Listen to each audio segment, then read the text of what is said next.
amazing speakers talk about becoming self-sufficient. Ladies and gentlemen, Ms. Tanya Rossline.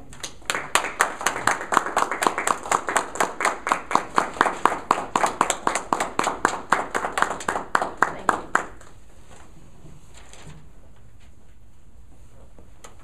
Good afternoon. My name is Tanya Rossline. The choices that you make matter. We all are leaders. Some of us are leaders entitled. Some of us are leaders without titles. Some of us have been leaders for short term. Some of us have been leaders for long term. Some of us were born leaders. John Maxwell has always encountered the questions, are leaders born, or do they learn to become leaders? He always says something really funny. I've heard him speak about 15 times, and what would your opinion be? Are leaders born, or do you grow up and you learn how to be a leader?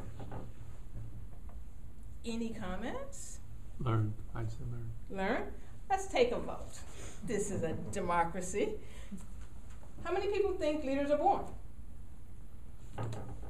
How many think you learn to be a leader? And people that said leaders are born, do you know, I hope, just like John Maxwell, that leaders are born. Because how would they ever become leaders? They have to start somewhere. Oh. Trick question. So maybe that was the joke. On Friday, May 4th, there's going to be an event that John started with John Maxwell 12 years ago. It's called Leadercast. It's called Chick-fil-A Leadercast now because Chick-fil-A is their major sponsor. What I like about this event is I have shared this event and attended this event with so many friends. Two of them are here today. I invited Marsha to a Chick-fil-A leader. It was a LeaderCast program once before. And because of a fantastic speaker called William Strickland, we ended up on a road trip. We ended up on a trip to Pittsburgh. Coincidentally, she'll be going to Pittsburgh tomorrow. Not the same place. Not the same place. But on that trip, we went to a location that took inner city students. It was in the inner city, and it took people that we wouldn't call great leaders and gave them opportunities. And they became great leaders in their area of specialty. Great cooks, great horticulturalists, photographers, artists. And that story has been replicated in a location in Cleveland now. Greg and I attended an event last year. And out of that event led to another road trip, but not with Greg and I. One of the young ladies that was there, she was so fanatically excited about the program, she's hosting the event in Michigan this year. Cool. What happens at that event?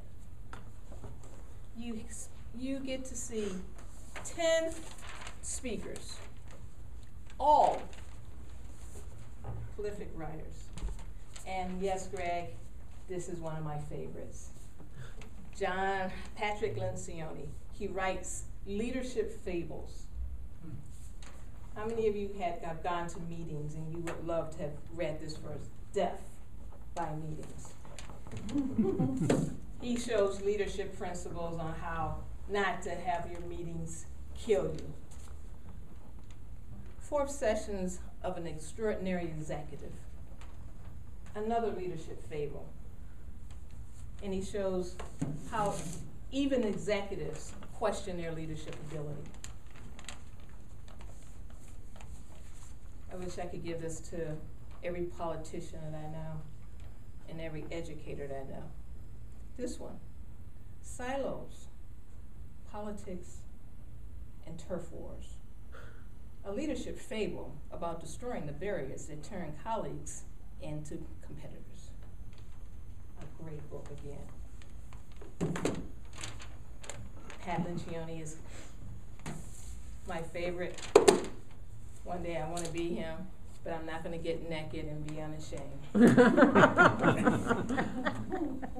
It's about shedding the fears that sabotage client loyalty.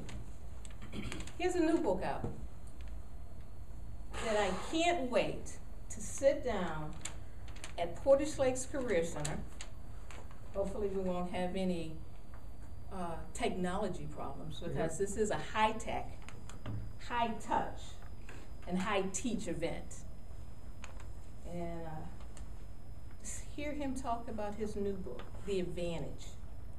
The Advantage, it talks about how leaders can help by the way they work with their teammates and how they lead, make cultures healthy. How many of you believe that the workplaces that you inhabit may not be healthy? Patrick has a new book that's going to talk about that. But not only is he going to talk about his new book, Tim Tebow is going to be there. Soledad O'Brien's going to be there. Marcus Buckingham is going to be there. He has a very good new book called Stand Out.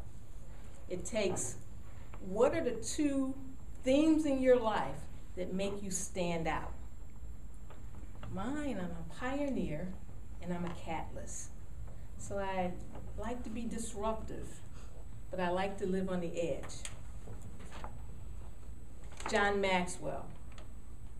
He has written 70 leadership books, and he's hoping to get to 100. Andy Stanley, he's going to be talking about vision.